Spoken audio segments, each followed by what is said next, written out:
Welcome back to another reading and correcting of Stepping Up with me, Kindar, the Tiger Writes, and Ty, the Tiger Supervisor.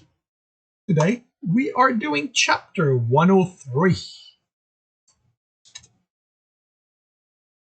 Tibs looked over the map of the town. He hadn't known there was an official map until Darren brought it to him. Until then, he'd been using the one the rogues had made, spread over stacks and stacks of paper. Samuel had redone some, fixed others, and even glued papers together so some area were easier to understand. But he hadn't made one map of them all. There's a mention to the merchant when he bought a new set of lockpick how the pieces of the paper made figuring out how to position his people almost harder than just going from his memory.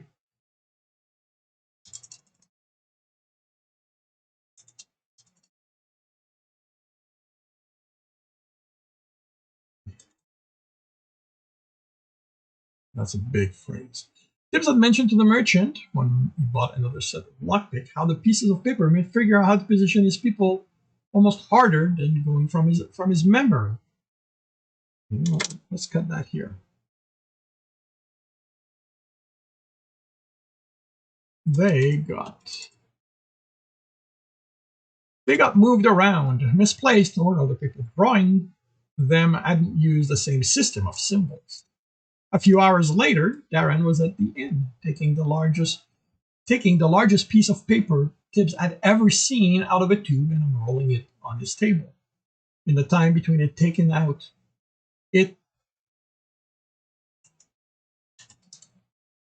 by the time it was taken out and unrolled, Tibbs figured it was so he could draw the town and have it all on one paper. But Craggle Rock was already drawn in precise lines of ink instead of charcoal. There was a group, Darren explained, whose sole job was planning the town and making sure the maps were accurate. The description reminded Tibbs of what Samuel had told him his father did, other than the making of maps part. When Tibbs asked how much it cost, the merchant smiled and said it was his contribution to the defense of the city. Immediately, Tibbs, Jekyll, and Quigley set about using it to prepare, and now it was covered with charcoal lines and letters and numbers showing where the runners should be assembled depending on how Sebastian attacked. Dawn entered, and Tibbs sighed at what would be another interruption. Thus, you know what? I'm going to make this a different scene entirely. Dawn entered, and Tibbs sighed as what would be another interruption. He'd lost count of them over the last days. The number of runners who told him they couldn't fight, townsfolk demanding to be included in the defense, or those imploring him for a way to leave before the attacker arrived. With a few exceptions, they were always asking for something that was out of his control. Hopefully, Dawn had some good news for him this time. The attendants aren't returning, the sorcerer said, then dropped into a seat next to Quigley, leaving one as space between him and Jackal.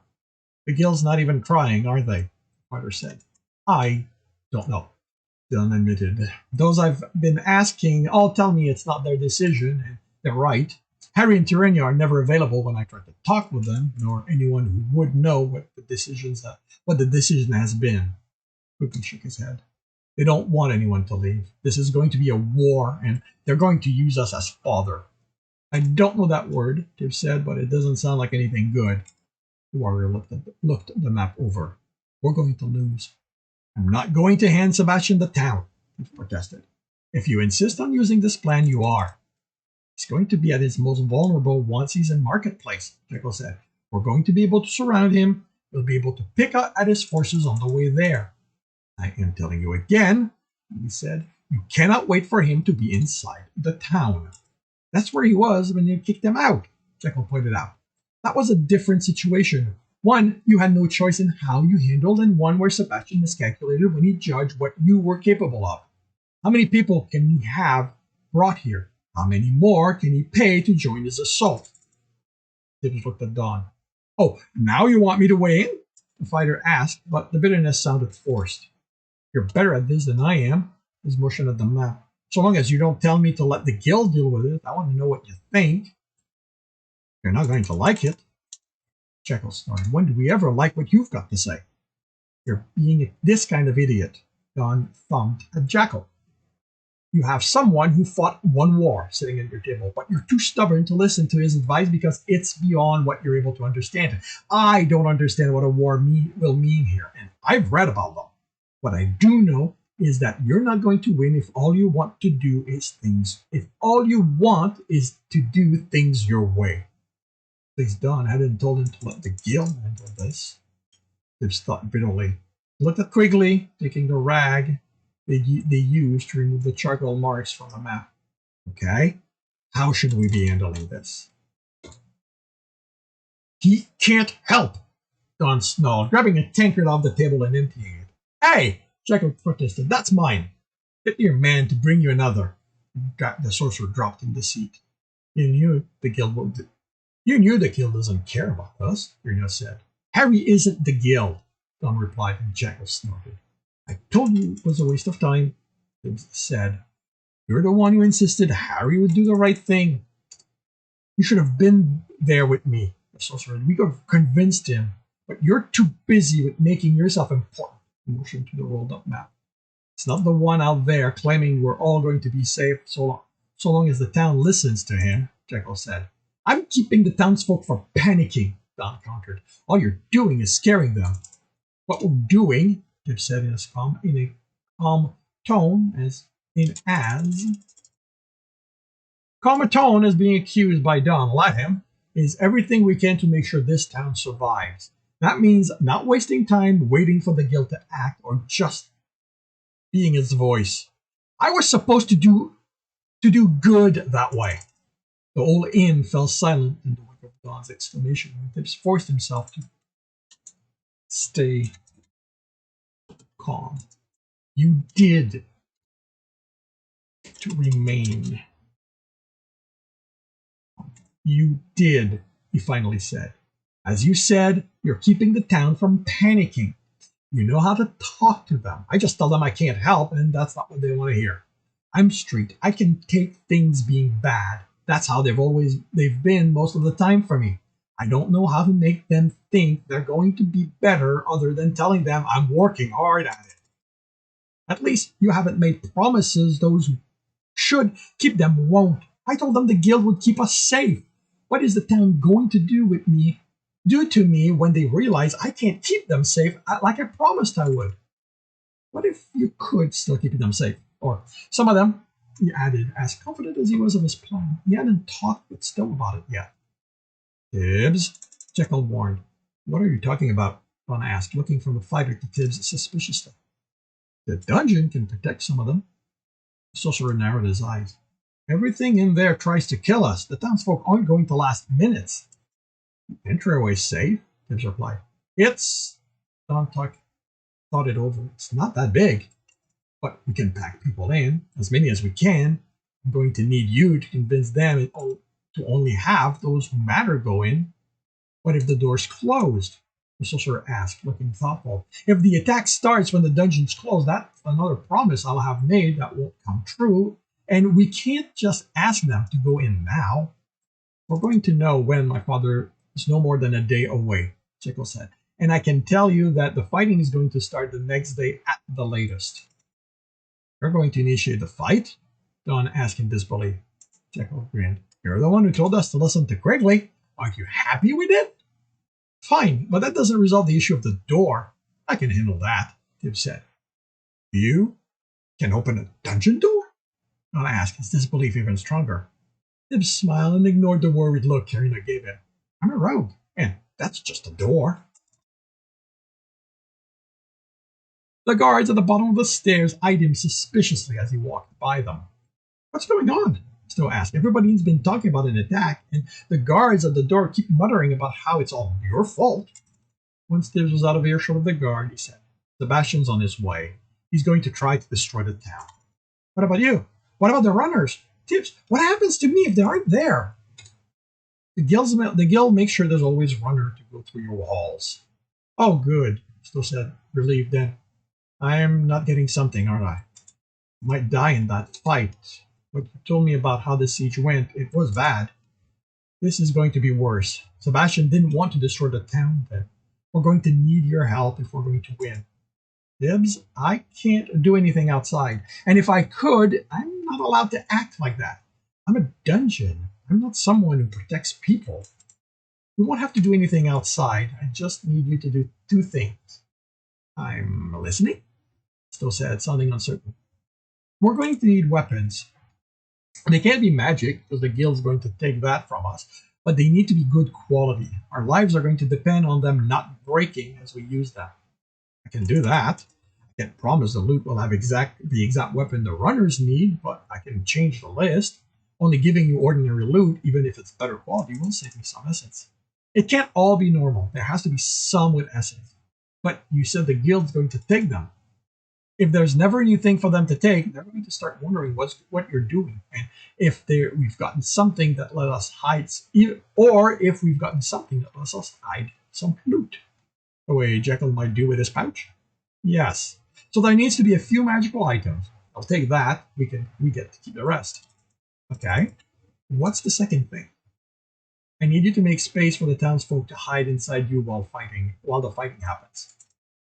Tibs, still said after a long silence, I'm a dungeon. I test people. And those who can't pass, I eat. I don't need Genny to tell me how wrong it'll be for me to turn off my traps and my creatures to let people in. I'm not asking you to turn anything off. If Genny's nearby, I'll have her listen to what I'm asking. If it breaks the rules too much, we'll figure something else. I'm listening, Genny said, the tone more severe than usual. I heard everything you said. That would explain the tone. All I'm asking is for you to increase the size of the entryway, nothing else. How large? She asked. Large enough to fit everyone in the town. How many people is that? Still asked. A lot, Genny said. Tibs, we're not supposed to get involved. People think we're animals, and we're not supposed to do anything to change that. No one's going to know you're going to help. Stowe's always altering his halls, so this is just one more change. But it's a large one. Tibs. Towns can have thousands of people in them. Is that a lot? Stowe asked. It is, Tibs replied. Even those weren't the kind of numbers he was dealing with yet, but he was getting close. And making changes like that comes at a cost.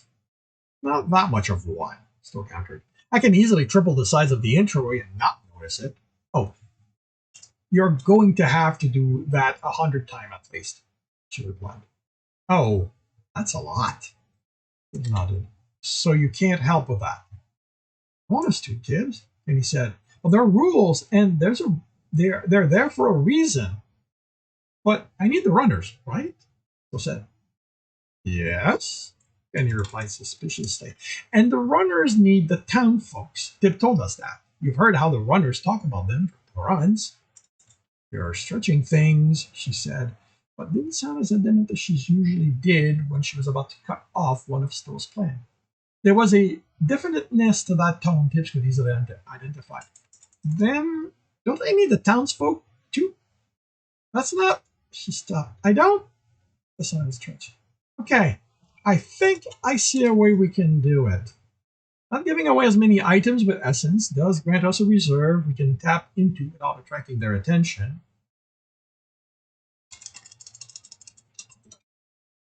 But it's going to have to be slow still. None of that all at once stuff you pulled that first time. Oh, no worries there. I ate after for way too long. So you're going to do it? Tibs asked, not entirely believing. Yes, Tibs, she replied. We're going to help. Oh, one last thing? About the door. Yells of surprise caused Tibs to look up from the papers. The crowd in the inn was parting, but unevenly, as if something he couldn't see was shoving them aside. Cursing, Jackal got up and moved away from the table. Before Tibs could ask why, something hit the side of his chair hard enough it skidded. Then a dog had its paw on the seat and was licking his face. Down! Tibs ordered, trying to push Thumper away. Stop that! Jackal, I'm not getting close to that thing, the Jackal stated. How about a nice bowl of broth? Joseph said, putting it on the floor. Thumper sniffed the air, then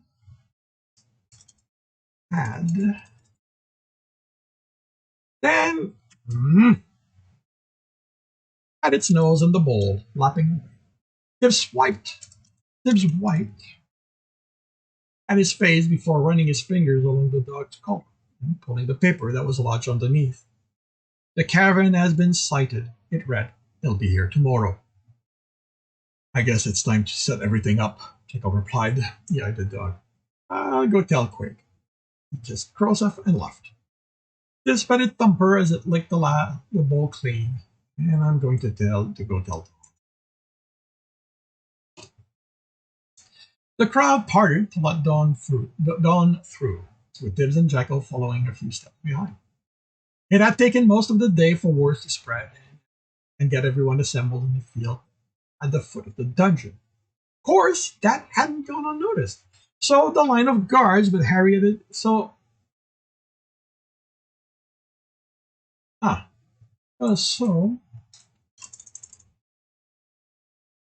line of guards with Harry at the lead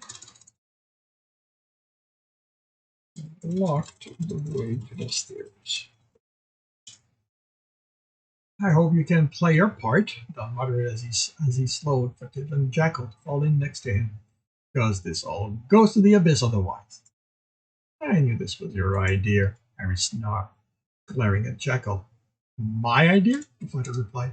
You think I'm that smart? That I'd be able to come up with a plan to protect the townsfolk when you wouldn't do it? Yet again? This isn't you lied to me! Dawn yelled loud enough for the accusation to carry over most of the crowd. You promised me you'd look after everyone this time, that your guild would keep us safe. I tried convincing Tyrannia, Harry snapped. And just because your guild leader tells you to let everyone die, you'll do it? Dawn's turned gentle. Just do the right thing, Harry. Harry's expression turned pain as he looked at Dawn, as Tibbs thought he did everything he could not to see the people around them. I can't, he said through gritted teeth. And there it is, Jekyll said. You really are a Wells, aren't you, Knuckles? Blindly taking orders like the rest of us. I am nothing like you, the man bellowed, hands in fist and trembling from not acting. Jekyll laughed. When has there ever been a doubt about that? When have you seen me do what anyone tells me to do? I am my own man. I have made more screwed up decisions than can be counted, but they were mine. When's the last time you made your own mind, Harry? Was it the day you betrayed your family for a new master, or did they make that decision for you? How's that working out for you? How's that light inside you dealing with the fact you're still just some thugs breaking the necks of people you're told to break? Or is the fact that it's no longer a criminal telling you to do it enough to soothe it? You think I want to stand here protect that thing? Harry yelled, pointing to the closed door as he stepped toward Jekyll. You think I don't want to be out there, getting ready to stop my brother, to wipe the stain that are the Wells from this world? And why don't you? Jekyll asked calmly. Leave your guards here, walk away from this, and go through the town. You know that you being on the front line will save lives, not just runners or town folks. My father's only using money to make the people with him fight. He probably told them how easy it's going to be, almost as if he knew the guild wouldn't lift a finger to help. But the family, they remember you. It's not just your betrayal that's spoken of, but your courage, your strength, how no one who ever stood before you survived your assault. They see you there with us. They're going to know they are a lost cause. They are the lost cause. You can end the war before it starts, Harry.